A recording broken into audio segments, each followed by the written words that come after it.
Hi, everybody, and thank you for joining us today at this webinar with NCAA on eligibility and sports scholarships.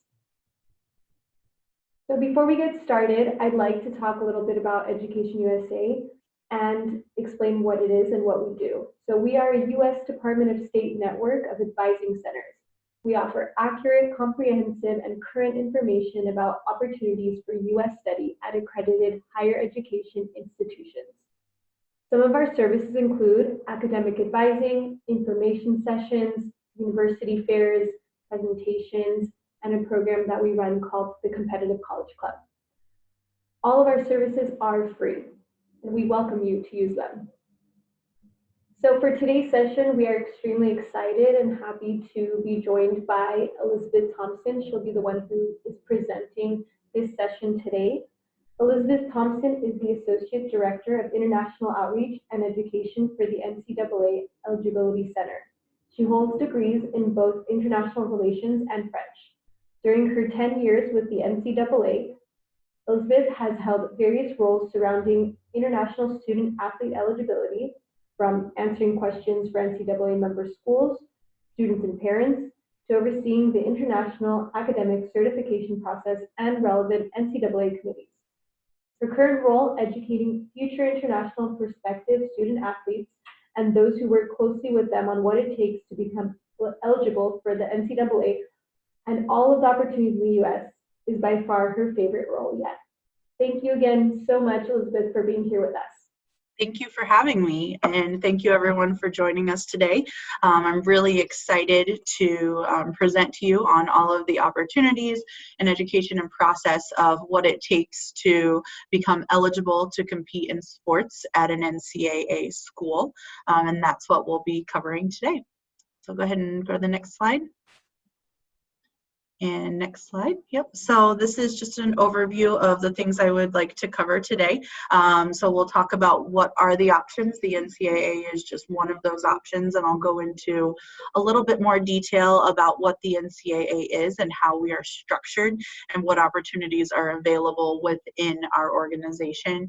And then from there, we'll go over the process of how you as a prospective student athlete would become eligible, and that will involve the registration process on our website, and then I'll cover what the academic requirements are, as well as the process to ensure that you are an amateur in your sport, because it's a twofold eligibility process where you must be academically eligible to be a student athlete at an NCAA school, and you must also be certified as an amateur in your sport. And I'll go into more detail as to how we define amateurism in our process. And then lastly, I'll provide you with some resources that you can review after the webinar today. And then we'll go over some recruiting rules and best practices at how you can best promote yourself for finding a school that you wish to participate at. Next slide. So as I mentioned, the NCAA is just one of many options to play collegiate sports in the United States. So in addition to our organization, the NCAA, there's also the NAIA, which is the National Association of Intercollegiate Athletics. And then there's also the NJCAA, which is the National Junior College Athletics Association. That's typically your two-year universities. Some students choose to go that route and then transfer to an NCAA school.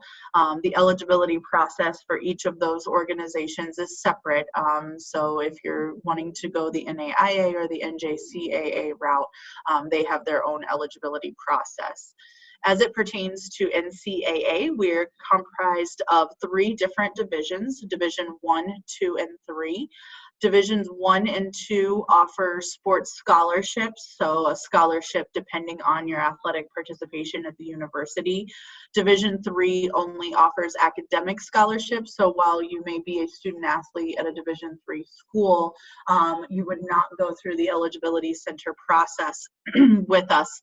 You would just work directly with that university as to what their requirements, admissions requirements are for you to be eligible. And then in addition to that, each school may offer club or intramural sports, which are not the official school-sponsored NCAA sports. So, for example, a sport like rugby is not an NCAA-sponsored sport, but it may be a club team at a university. So that is outside of this process. So if you're interested in a sport that may not be an NCAA-sponsored sport, that's just when you would work directly with that university that you're interested in attending, and they will help you through the process. But today we will talk about the NCAA process for NCAA-sponsored sports, and those are your major sports like soccer, tennis, swimming, track and field, basketball, swimming, etc. Next slide.